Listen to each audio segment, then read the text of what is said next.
Avant de commencer ce webinaire, je fais un petit coup de pub. Je voulais remercier les sponsors qui m'ont permis justement aujourd'hui de pouvoir vous présenter finalement ce webinaire, et plus particulièrement Apollo.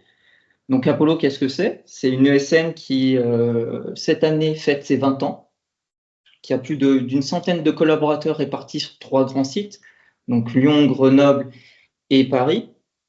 Ces collaborateurs sont de type différents, donc on a des profils plus techniques, donc avec des développeurs, des lead devs, des architectes, jusqu'à des profils plus fonctionnels avec des business analysts, des product owners et ainsi de suite. Donc, ces collaborateurs sont intégrés soit directement dans la structure des clients, soit ils sont intégrés dans notre centre de service qui s'appelle la Coding Factory. Donc, la Coding Factory, aujourd'hui, on est environ une vingtaine répartis sur Lyon et Grenoble. Et du coup, on développe les logiciels en interne pour différents types de clients.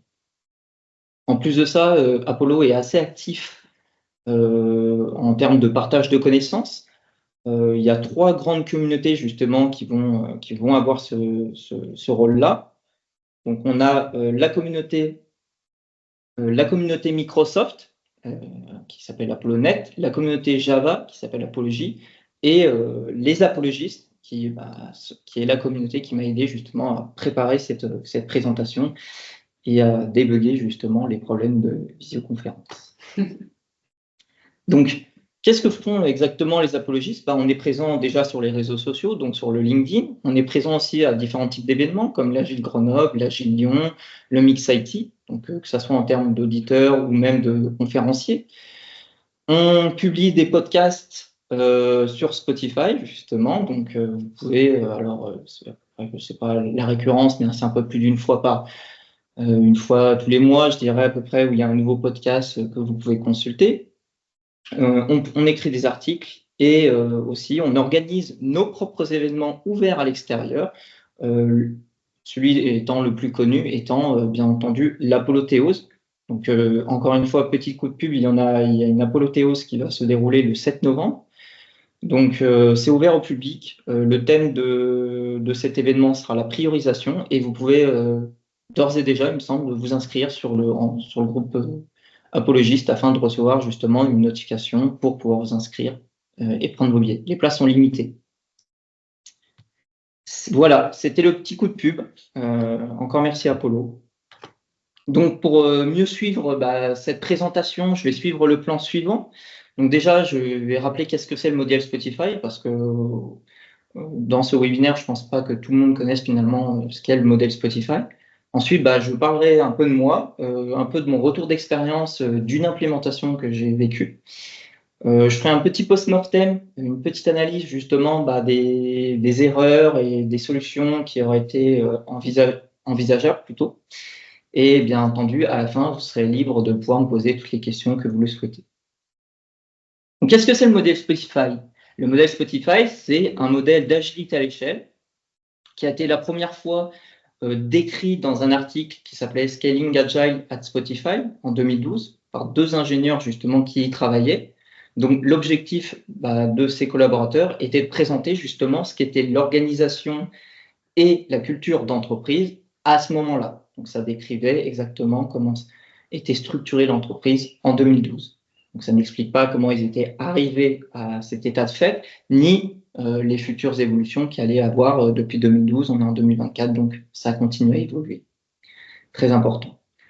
Pour faciliter un peu la compréhension et pour être synthétique, j'ai divisé justement cet article, enfin les concepts clés en 4 concepts clés, pardon. Donc le premier étant une organisation simplifiée. Donc quand je dis une organisation, à la différence de d'autres modèles d'agilité à l'échelle qui peuvent avoir une organisation assez complexe, ici on se retrouve avec quelque chose d'assez simple. Typiquement, une équipe, on peut dire qu'une équipe est une squad, donc c'est la nomenclature qui donne. Donc après, il peut y avoir différents types de squads. Cette squad, elle fait moins de 10 personnes en règle générale. Elle est en règle générale un product owner. Elle est très important, c'est qu'elle est autonome. Et ça, il faudra bien retenir ce terme-là, ça c'est un peu le fil directeur. Cette squad, elle s'intègre dans une tribu. Donc, une tribu, c'est un rassemblement finalement d'équipes de squad qui partagent un objectif commun. Donc, souvent un produit, ça peut être un release train, ça peut être quelque chose de plus abstrait. En tout cas, elles partagent un but commun, donc il y a un intérêt à les mettre ensemble. Dans ces tribus, on y retrouve des chapters. Donc, ces chapters, c'est des regroupements d'expertise similaires inter-squad. Donc, on va peut-être retrouver par exemple un chapter lead dev ou un chapter architecte pour justement pouvoir partager les problématiques qui pourraient être communes au sein de justement de la tribu et de pouvoir les résoudre ensemble et surtout de propager cette connaissance. Et en parlant de connaissances, le dernier point sur lequel je vais aborder, c'est la guilde, qui elle est transverse inter-tribu, donc n'importe qui peut rejoindre ces guildes. Finalement, c'est des communautés de pratique, un peu comme les apologies, c'est une communauté de pratique, et ça permet justement d'échanger, de partager autour d'un sujet libre. Donc typiquement, on peut avoir une guilde sur du Docker, une guilde sur du .NET et ainsi de suite. Donc j'ai parlé d'autonomie. C'est très important ce terme-là, tout simplement parce que selon Spotify, selon justement l'article, on peut avoir une équipe qui est efficiente si elle n'est pas autonome. Et ce n'est pas le seul critère qui est important. Une équipe qui serait simplement autonome serait potentiellement une équipe qui fait ce qu'elle veut, qui ferait ce qu'elle veut, mais pas forcément quelque chose d'utile, on va dire, à Spotify, qui réponde à l'objectif et à la stratégie de Spotify. C'est pour ça qu'il faut forcément le deuxième critère, qui est la vision de là où Spotify veut arriver globalement, là, quel type d'innovation il veut mettre en place.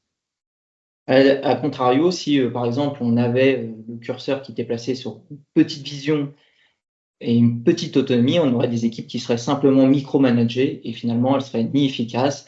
On leur dirait exactement quoi faire et comment le faire et ça serait pas ni innovant ni très intéressant. Donc le curseur est toujours placé sur grande autonomie et grande vision afin d'atteindre cette efficience. Alors cette autonomie, elle se retranscrit par une liberté de travail. Donc déjà une liberté de s'organiser en interne comme elle le souhaite. Typiquement, une équipe n'est pas obligée de travailler en Scrum. Si elle le souhaite, elle peut travailler en Kanban, elle peut faire du Scrum Ban. L'objectif étant toujours, en bonne intelligence, de choisir le framework, la méthodologie qui leur convient le plus et qui est le plus adapté au contexte. Encore une fois, c'est quelque chose très lié au contexte. On verra plus tard. Cette liberté vient aussi pour la liberté de choisir ses outils de travail. Ça ne veut pas dire qu'il n'y a pas de standards, il y a des standards au sein de Spotify. Après, encore une fois, l'entreprise estime que les équipes sont suffisamment intelligentes pour choisir. Si elles choisissent un nouvel outil, c'est qu'il y a une raison. C'est peut-être que c'est plus efficace. Et si celui-ci est véritablement plus efficace, en fait, cet outil va se propager finalement, va se propager via des entités comme les chapters, comme les guildes, comme d'autres événements dont je parlerai plus tard. Et finalement, ça va polliniser les autres équipes qui vont peut-être choisir ce nouvel outil comme un standard. Voilà. La liberté, c'est aussi de pouvoir aller voir un petit peu ce que font les voisins, c'est-à-dire pas seulement rester dans son équipe, mais aller voir le travail potentiellement de ses voisins. Encore une fois, des problématiques peuvent se retrouver sur plusieurs squads, les mêmes. Une squad a peut-être déjà trouvé une solution, donc plutôt que de leur dire chacun rechercher une solution, peut-être qu'une a déjà trouvé une solution, et dans ce cas-là, il suffira pour l'une des équipes d'aller voir ce qu'a fait l'autre et de simplement récupérer la solution. Voilà. Encore une fois, l'objectif étant d'être efficace et pas de réinventer la roue. Cette liberté se retrouve aussi sur de nombreuses choses. On peut retrouver la liberté justement de déployer quand on le souhaite. Alors, quand on le souhaite, c'est peut-être un mot trop dur, mais globalement, les tribus qui se regroupent autour d'un release train peuvent tout à fait se permettre de déployer. Si pour faire une fonctionnalité, par exemple, il y a besoin de 3 blocs fonctionnels de chacune de 3 équipes différentes, si une des équipes ne peut pas le déployer, en fait, ça ne veut pas dire que le release train sera retardé. Ça veut simplement dire que la fonctionnalité en tant que telle, la fonctionnalité complète sera désactivée via des feature switch. Le release train partira à l'heure Et ensuite, lorsque la dernière équipe sera prête justement à déployer, elle pourra tout simplement le faire via le prochain release train et la fonctionnalité pourra être activée. Voilà. Donc, cette liberté, elle est très importante et finalement, l'autonomie, la liberté permet justement aux équipes de produire des fonctionnalités qui sont innovantes. En revanche, pour être innovant, selon Spotify, les salariés ne doivent pas avoir peur finalement de réaliser, de prendre des risques. Donc l'objectif, c'est justement de donner un peu ce courage aux développeurs de prendre des risques, de tester des choses. Donc il faut enlever la peur. Et comment Spotify justement met en place des concepts et des points clés justement pour enlever cette peur. Ils vont par exemple faire en sorte que les modules soient suffisamment découplés pour que si par exemple la barre de recherche, la recherche Spotify a une anomalie qui a été déployée dessus, ça n'impacte pas le reste du produit. Même chose, si par exemple la gestion des playlists a un problème, ça n'impactera pas le lecteur audio et ainsi de suite. De plus, les déploiements qui sont faits ne sont pas directement déployés à travers le monde. Ils ont un système qui permet d'abord de déployer un certain nombre d'utilisateurs. Donc peut-être qu'au départ, ça sera 10, après 100 et après 1000. Ce qui limite quand même assez l'impact justement que peut avoir une anomalie lorsqu'on fait un déploiement. Donc sur l'environnement de production. Avant-dernier point important, c'est que Spotify, justement, va traiter les erreurs. L'échec, c'est un peu dur comme terme, mais les problèmes qui auraient pu apparaître, va les traiter avec une certaine bienveillance. L'objectif ne sera jamais d'aller chercher un coupable, de dire c'est de sa faute et de le mettre au pilori. L'objectif va être plutôt de trouver les causes racines qui ont amené cette anomalie à finir en production et à tenter de les résoudre, toujours avec bienveillance, lors de, par exemple, d'ateliers post-mortem, typiquement. Et dernier point qui me semble important, justement, pour amener cette innovation, c'est ces fameux hackathons, donc ces fameux rassemblements de l'ensemble des collaborateurs de l'entreprise autour d'un événement où ils peuvent choisir sur quoi ils vont travailler, comment ils vont travailler et avec qui. Ils ont une totale liberté. Le produit final n'a pas besoin, d'ailleurs, n'a pas vocation à être utile pour Spotify.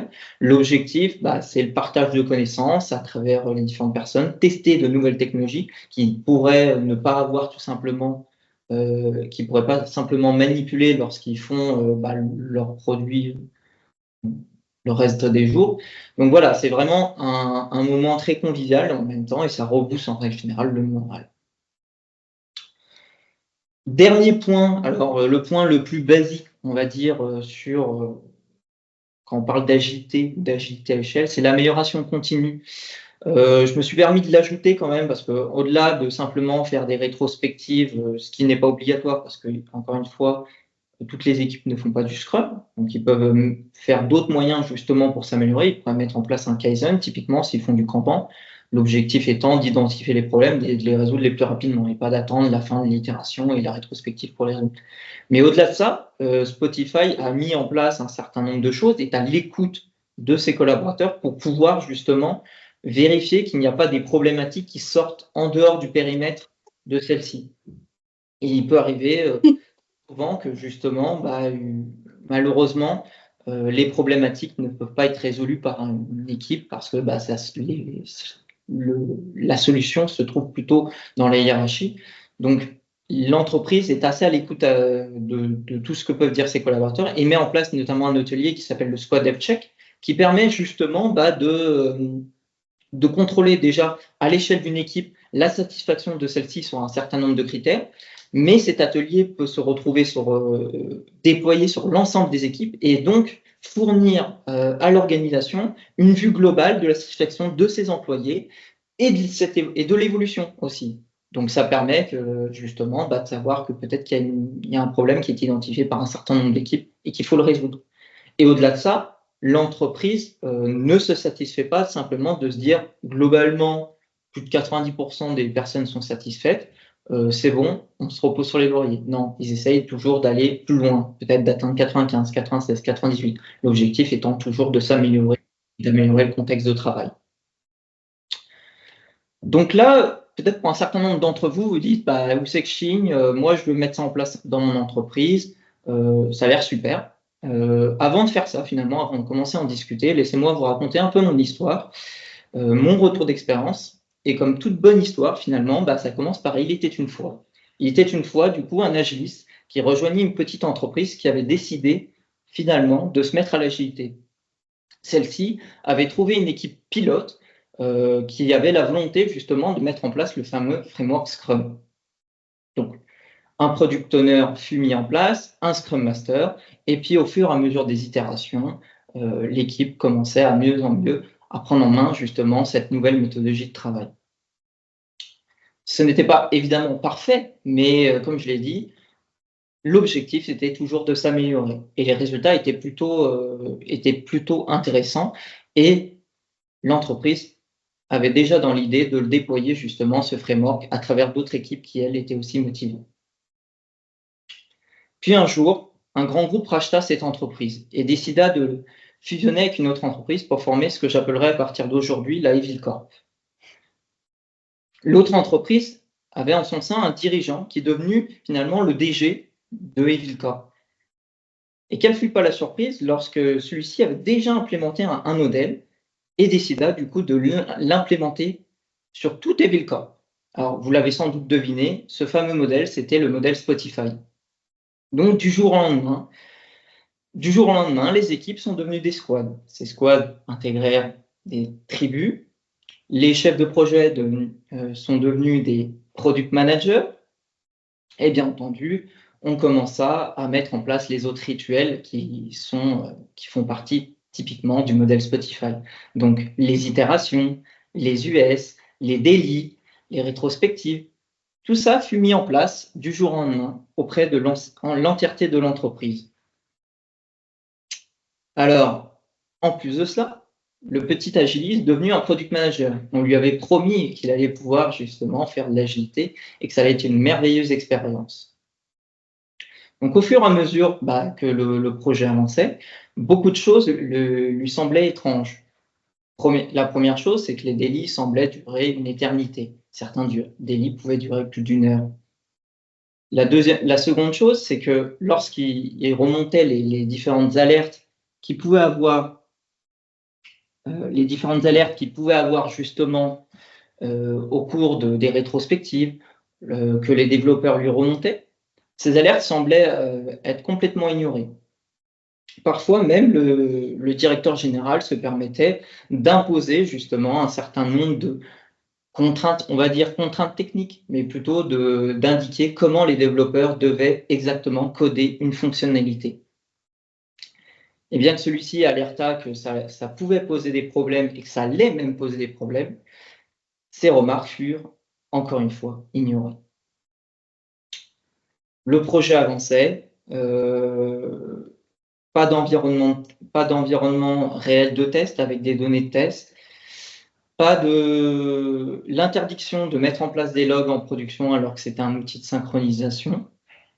Et lorsque arriva le grand jour du déploiement, après 4 mois justement de travail en itération sans faire aucune revue, je vous le donne dans le mille, ce fut la catastrophe. Les fameuses interdictions qui avaient été faites finalement, pour ne pas mettre de log par exemple, furent tout de suite retirées. Effectivement, il était peut-être intéressant de mettre des logs pour justement vérifier qu'est-ce qui pouvait poser problème. Donc à la suite de ça, en fait, et d'un Rex qui tenait plutôt on a réussi à au moins déployer quelque chose et on fera mieux la prochaine fois. L'agiliste commença à se poser de grandes questions, se demanda effectivement est-ce que ça venait de son équipe, est-ce que ça venait de lui, est-ce qu'il n'avait pas eu qu'est-ce qu'il avait bien pu faire de mal justement pour que les résultats soient pas aussi bons qu'il l'attendait.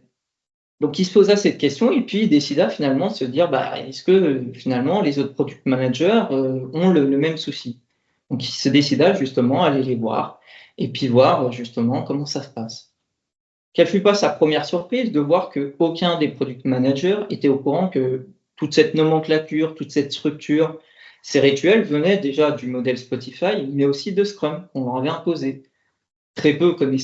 personne ne connaissait le modèle Spotify, Scrum, la connaissance était plutôt relative. Second point, il se rendit compte que chacune des équipes avait ses propres problématiques. Donc, l'une des problématiques étant des développements qui mettaient beaucoup de temps, donc des US par exemple qui mettaient plus de 4 mois, un sentiment de hiérarchie à travers les développeurs entre la première entreprise avec laquelle on a fait fusionner, et aussi une sorte de frustration de ne pas pouvoir justement faire les choses correctement. Donc à la suite de ça, en fait, il se décida et puis il proposa justement son aide aux différentes équipes pour faire passer des rétrospectives, justement d'animer ces rétrospectives afin de voir si c'est quelque chose qui était seulement un sentiment des product managers ou quelque chose qui était plus couvert au niveau des différentes équipes finalement. Et là, déjà, seconde surprise, aucune action n'avait été prise lors des précédentes rétrospectives. C'était des rétrospectives qui duraient un peu moins d'une demi-heure, en règle générale. Une demi-heure pour 4 semaines d'itération. Et donc, il se décida, aucune action, pas de problème, je continue. Et je vais utiliser l'outil, justement, de ce fameux modèle Spotify, en tout cas, qui est dans la boîte outils de Spotify, qui est ce fameux squad check pour voir un petit peu, comparer la satisfaction des différentes équipes, par exemple avec la sienne. Alors là, c'était un florilège d'insatisfaction, de rouge un peu de partout. Globalement, tout le monde était assez unanime pour dire qu'ils n'étaient pas très satisfaits sur de nombreux critères. Et même lorsque ceux-ci étaient plutôt satisfaits, en fait, ils se rendaient compte que c'était plutôt de l'acceptation. Ils avaient accepté qu'ils travaillaient de cette manière-là et que c'était normal de travailler, de mettre 4 mois à déployer une US, que c'était normal qu'on leur impose comment techniquement ils devaient faire les choses. Donc finalement, que voilà, il fallait plus en parler d'ailleurs. Ça pouvait énerver certains développeurs. L'agiliste, était assez bouche bée finalement. Le constat est plutôt pas très bon et de manière plutôt globale. Et c'est assez étonnant. C'était vraiment assez étonnant dans le sens où finalement, Evil Corp semblait avoir respecté finalement tous les rituels, finalement, tout ce qui est un peu décrit dans l'article du modèle Spotify. Ils avaient bien mis en place des squads, ils avaient mis en place des tribus, ils avaient même mis en place des hackathons où le DG décidait typiquement sur quel projet allaient travailler les développeurs, comment ils allaient le travailler, qui allait diriger le projet, et ainsi de suite. Donc, tout était là pourtant pour justement faire en sorte que ça se passe bien. Comment ça se fait que les résultats étaient aussi différents? Eh bien, tout simplement, l'erreur de Evil Corp, ça a été comme pour finalement les indigènes en Malaisie pendant la Seconde Guerre mondiale qui pensaient qu'en construisant des immenses tours en bois de radio ou des avions en bois, allaient pouvoir obtenir des ressources comme les Américains, eux, recevaient des ressources avec des véritables avions. Ils avaient confondu la forme avec le fond. C'est pas tout simplement de se dire voilà, maintenant tout le monde est une squad, les squads, je les mets dans des tribus et hop, ça fonctionne, il n'y a plus d'interdépendance. Non, il faut derrière quand même il y a une logique derrière les choses. Il faut mettre en place les choses déjà par étapes, mais surtout, mettre un délit par exemple de plus d'une heure, ce n'est pas comprendre ce qu'est un délit. Un délit, c'est justement un moyen pour les développeurs de créer un plan d'action, d'alerter s'il y a un problème. Une rétrospective, c'est pas un bureau des plaintes, l'objectif, c'est pas juste de laisser les développeurs se plaindre pendant une demi-heure et espérer que ça va leur passer et qu'ils vont pouvoir nous lâcher. Le principe du hackathon, c'est pas de réaliser, par exemple, simplement les développements que personne veut faire et qu'à un moment, hop, allez, vous travaillez sur un autre projet, vous devriez être content. C'est pas ça l'objectif.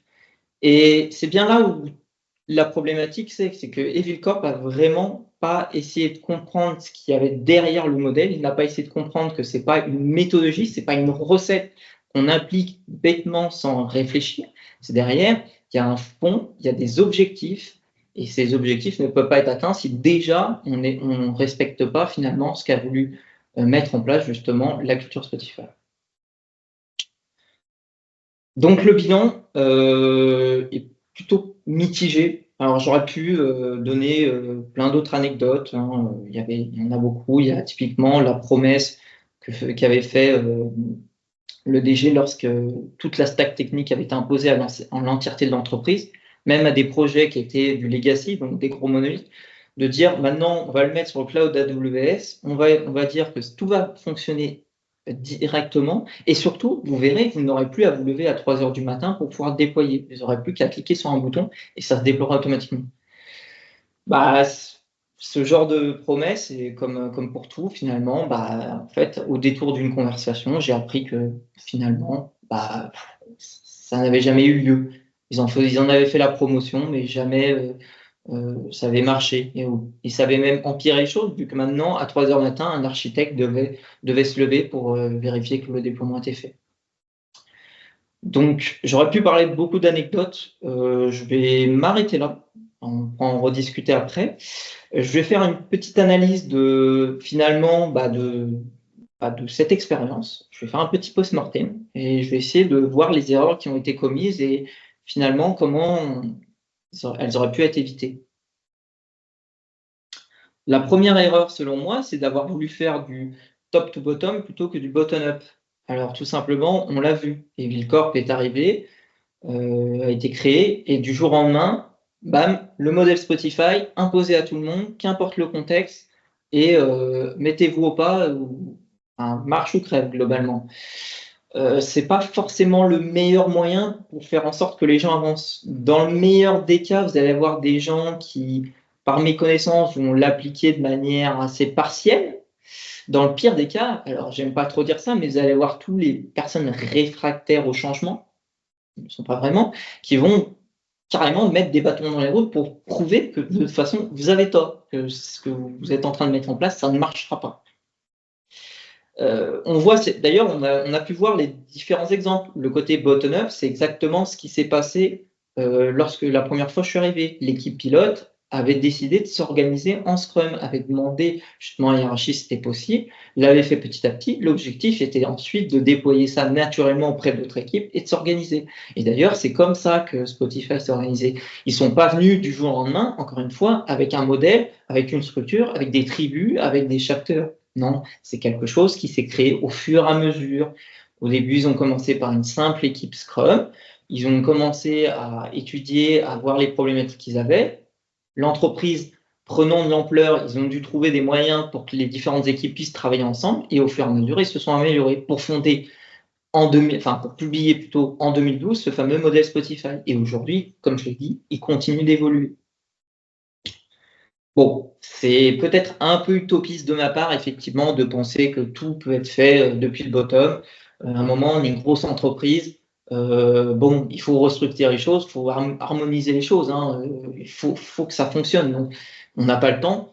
Mais au moins, s'il vous plaît, formez-vous, en fait. Alors, quand je dis formez-vous, c'est former déjà les personnes qui vont piloter les différentes équipes. Parce que, comme je l'ai dit, non seulement les gens ne savaient pas ce qu'était le module Spotify, ils ne savaient pas ce qu'était Scrum et pourtant ils appliquaient des choses, ils appliquaient des choses qu'ils ne comprenaient pas. Les fameux délits de plus d'une demi-heure, les rétrospectives de moins de 30 minutes, le fait que de temps en temps on mettait des revues mais des fois non. En fait, ils appliquaient effectivement 2-3 principes qu'ils avaient vus par-ci par-là, mais ils ne comprenaient pas ce qu'ils faisaient. Donc, il faut déjà former les gens qui vont devoir justement piloter ces équipes-là pour qu'ils puissent l'appliquer correctement les choses et que ça ne soit pas partiel finalement. Mais aussi, il faudrait peut-être que les personnes qui imposent un modèle aussi structurant se forment. Parce que au-delà de la simple nomenclature de dire une guilde c'est un chapter ou un chapter c'est une guilde, comme j'ai pu voir, ils se sont un peu gourés, et ça à la limite, encore une fois, c'est de la nomenclature, au bout du bout, ce qui compte, c'est le fond. Mais au-delà de ça, on a bien vu qu'il y avait beaucoup d'incompréhension sur ce qu'était vraiment présenté par le modèle Spotify, ce qui était un hackathon, typiquement. Le hackathon, l'objectif n'était pas de réaliser quelque chose justement pour l'entreprise. L'objectif, c'était le partage de connaissances, de pouvoir travailler sur des technologies que les développeurs n'auraient jamais l'occasion de travailler avec. Le fait de pouvoir travailler avec d'autres personnes qu'avec les personnes de leur équipe. Vraiment quelque chose de beaucoup plus social que simplement dire vous allez travailler sur les projets dont personne ne veut et c'est moi qui vais vous dire avec qui et comment vous allez faire. Donc voilà, la formation, c'est pas pour rien. Et ça m'amène d'ailleurs à mon troisième point. Le troisième point, c'est faites-vous accompagner, en fait, tout simplement. C'est pas pour rien qu'il y a des coachs agiles. En fait, c'est pas un bullshit job. L'objectif, c'est quand même des experts qui s'y connaissent justement, que ça soit dans l'agilité à l'échelle. Donc, la première chose qu'ils vont faire, c'est peut-être déjà de réfléchir pourquoi vous voulez absolument mettre un modèle Spotify. Pourquoi le modèle Spotify en lui-même? Ils vont essayer de peut-être vous raisonner, vous dire, il y a peut-être d'autres méthodes qui sont plus adaptées à votre contexte. Peut-être que vous pouvez le déployer. Ils vont créer un plan d'action, en tout cas avec vous. Ils vont mettre des indicateurs. Parce qu'une chose, une fois que vous avez mis le modèle, l'objectif étant toujours pas de mettre le modèle Spotify, une fois que vous l'avez mis, le modèle Spotify, comment vous savez que vous avez été plus... Maintenant, l'entreprise est mieux qu'avant, en fait. Je veux dire, sans indicateur, parce qu'il n'y avait aucun indicateur.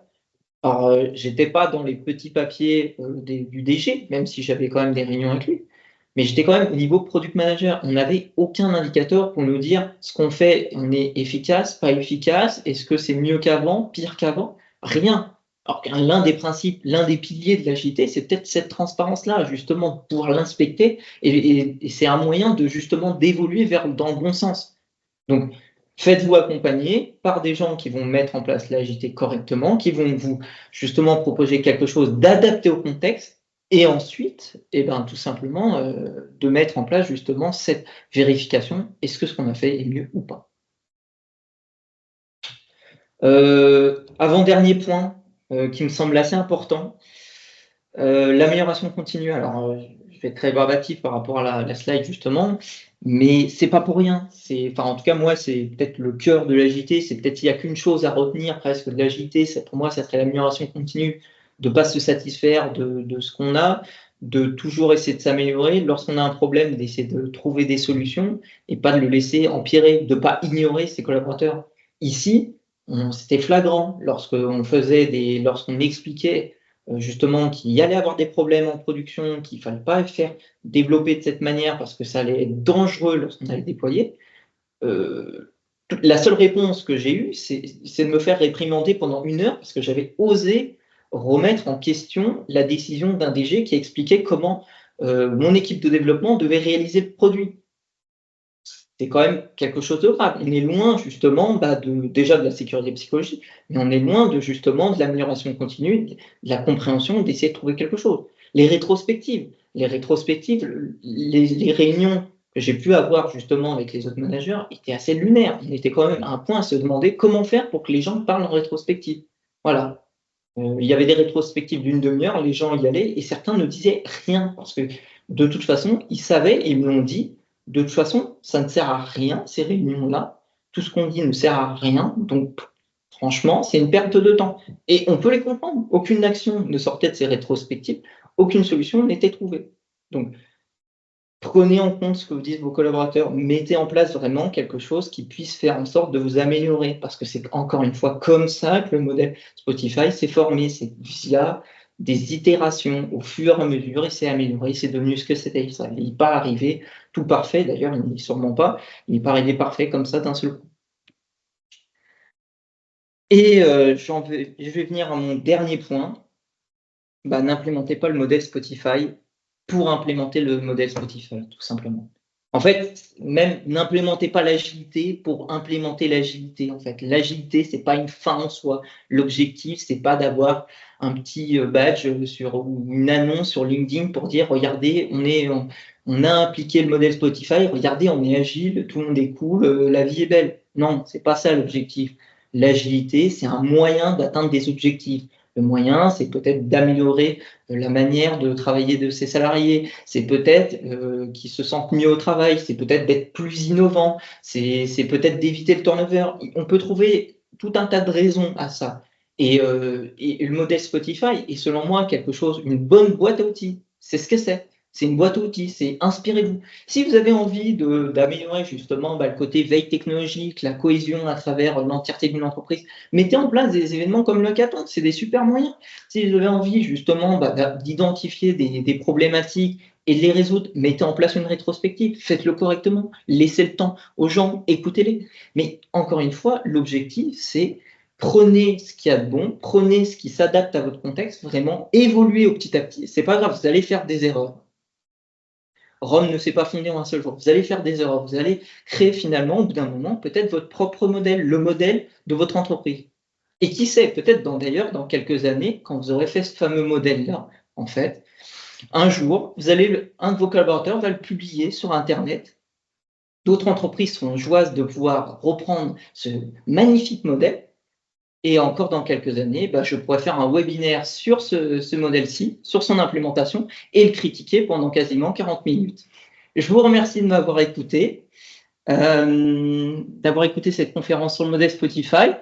Et pour ceux qui voudraient aller un peu plus loin, alors déjà, je me suis inspiré de l'article Scaling Agile at Spotify, des 2 vidéos sur YouTube qui présentent justement ce modèle. Elles sont vraiment super. Si vous n'avez pas le temps de lire l'article complet, les 2 vidéos, ça dure 20 minutes. C'est vraiment, c'est une mine d'informations. Et je fais un peu mon auto-promo. J'ai 2 articles. Donc, j'avais dont un qui a inspiré justement ce webinaire, qui était Arrêter le Spotify culte, et un autre qui était mon implémentation du Squad Health Check. Mes équipes sont-elles en bonne santé? Je vous remercie de m'avoir écouté et si vous avez des questions, n'hésitez pas, je peux essayer d'y répondre.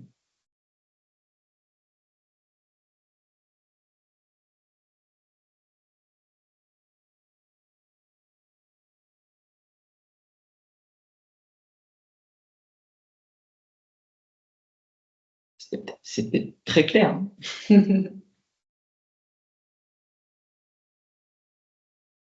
Il y a Romain qui lève la main. Eh ben, je t'écoute, Romain. Salut Lucas, ça va? Très bien.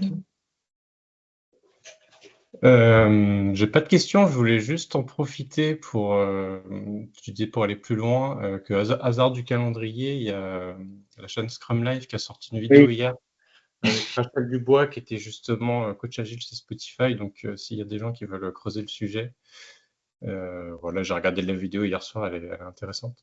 D'ailleurs, j'ai un peu stalké les participants, j'ai vu qu'il y avait une Rachel, alors je sais pas si c'est elle.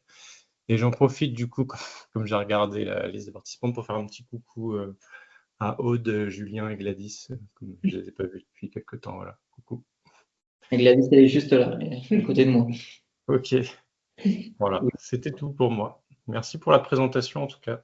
Pas de rien, merci pour ton retour. Effectivement, je me suis aperçu ce matin justement que une autre vidéo avait été faite sur le modèle Spotify, vraiment hasard du calendrier, je m'y attendais pas. Alors ça a mis un peu la pression, mais c'était de la bonne. Je suis content. Après, je pense que le message, ton message final de pas implémenter pour implémenter bêtement le truc, voilà, ça se rejoint pas mal. Donc.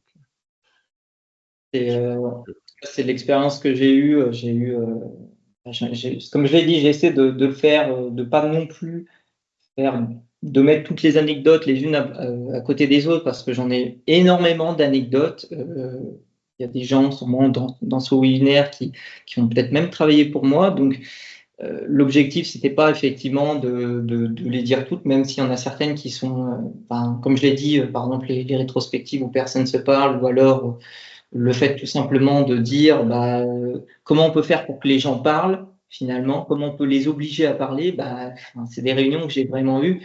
Mais à côté de ça, j'ai eu plein d'autres anecdotes, et c'est pour ça que je tenais à faire ce webinaire-là, qui est en plus basé par contre sur un article qui, lui, a été publié quasiment juste après cette expérience-là. Ça a été un peu un moyen d'expliquer tout ce que j'avais à dire. Ça m'a fait beaucoup de bien en tout cas. Ouais, on sent la catharsis effectivement. C'était ça, mon objectif, c'était exactement ça. Bon, c'est tout pour moi. Merci en tout cas encore pour la présentation. Puis écoute, à bientôt du coup. J'espère qu'on aura l'occasion de se recroiser prochainement. Sans problème. Et puisqu'on a la chance d'avoir effectivement Rachel Dubois avec nous, je ne sais pas Rachel si tu as je sais pas, une réaction par rapport à ce qui a été dit, peut-être des points à apporter aussi. Désolé du coup d'avoir dévoilé Rachel.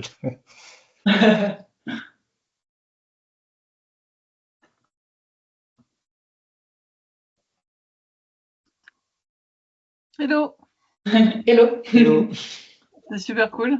C'est cool de voir un feedback comme ça, c'est intéressant. C'est un équilibre un peu, c'est un travail un peu d'équilibriste, parce que voilà, c'est quelque chose qui est compliqué, qui est dans 90% des cas très très mal implémenté. Les gens comprennent pas en fait, comme ils comprennent pas le pourquoi, ils n'arrivent pas, ils passent par le comment. Donc voilà, moi j'étais tellement triste quand tu racontais ton vécu avec ton Evil Corp, j'étais tellement triste pour toi. J'ai eu beaucoup d'empathie pour toi. Merci. Vraiment, Lucas, vraiment, j'étais là, oh là là. Voilà. J'ai eu le temps d'expier tout ça. Les articles m'ont beaucoup aidé. Ça m'a permis de relativiser un petit peu. Et je tenais justement à faire cette partie retour d'expérience, mais aussi cette partie où j'essaye de trouver, d'analyser un petit peu ce qui s'est passé, de trouver des solutions. Parce que encore une fois, enfin, il n'y a pas de méchants dans l'histoire. Il y a que des gens finalement qui essayent de mettre en place des choses qui ne comprennent pas ce qu'ils font, mais qui font de leur mieux. En tout cas, c'est ce que j'espère. Mais voilà, donc derrière, je voulais vraiment pas que ça soit non plus le côté pilori. Donc je tenais à faire cette partie un peu de comment finalement, si ça avait été moi, comment j'aurais pu améliorer les choses.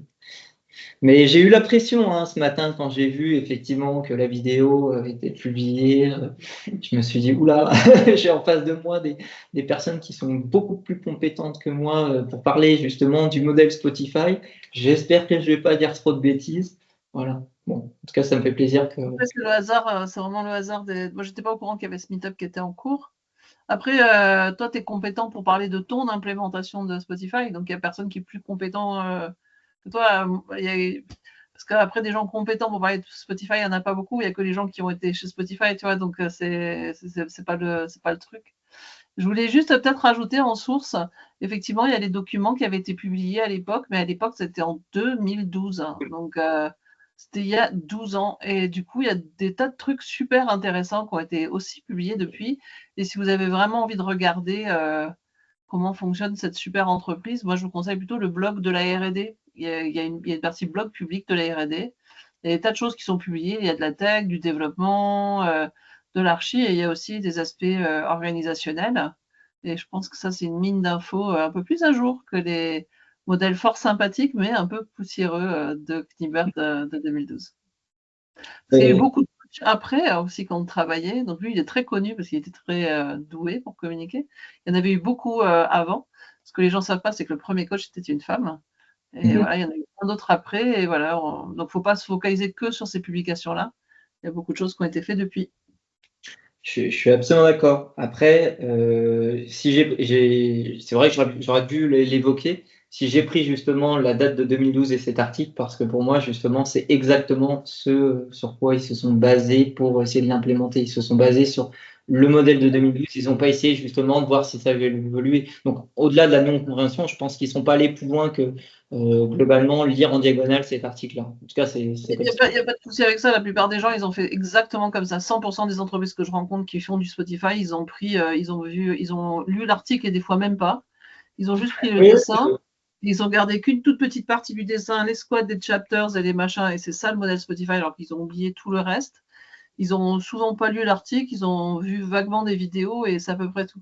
Donc c'était plutôt à la fin de tes slides, quand tu dis les ressources, il y a une ressource qui est vachement intéressante, c'est ce blog-là. Voilà, c'est intéressant, juste à jour. Ouais, je le rajouterai au slide. De toute façon, je pense que. Alors, je sais pas si je pourrais diffuser les slides. En tout cas, je sais pas trop comment. Toujours est-il que je sais que je peux mettre des commentaires sur le Meetup. Donc, je pense que je ferai au moins, c'est de mettre les liens des différentes ressources. Et notamment, j'inclurai celle-ci. On le mettra aussi dans les commentaires de la vidéo YouTube, puisqu'on postera certainement le replay sur YouTube. Okay.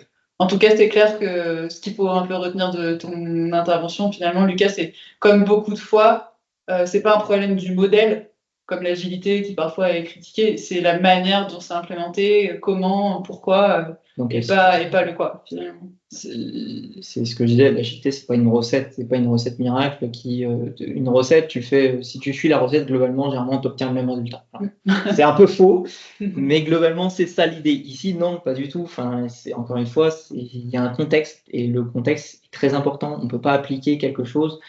Spotify, déjà, c'est une société suédoise au départ, c'est une autre culture, c'est notre façon de travailler. De toute façon, c'est d'autres gens, c'est pas le même produit. Donc à partir de là, le contexte est différent. Donc qui dit contexte différent dit manière d'interpréter, de mettre en place les choses différemment. C'est pour ça que finalement, un coach agile, normalement, ne fait jamais 2 fois la même chose, parce que le contexte va changer en permanence, finalement. Est-ce qu'il y a d'autres questions?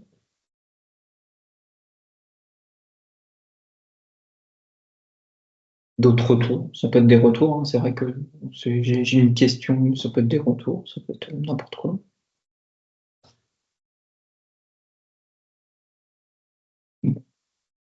On va peut-être conclure là, du coup, Gladys. Ouais. Juste avant que vous partiez, si vous pouviez faire un petit rôti, alors return on time invested, ça veut dire de 1 sur 5, 1 étant j'ai perdu complètement mon temps, à 5, franchement c'était super. Si vous pouviez le mettre, je sais pas, en Teams, dans la conversation, même dans les commentaires de Meetup, je sais pas, ça me permet de progresser. C'était mon premier webinaire. Donc voilà, donc j'espère qu'il était assez fluide, qu'il n'était pas trop barbant. En tout cas, j'ai pris du plaisir à le mettre en place et à vous en parler. Et si vous avez besoin de contacter les apologistes ou moi, je vous mets mon adresse et leur adresse. Merci à tous et merci beaucoup Lucas, c'était top. Je vous souhaite une bonne journée.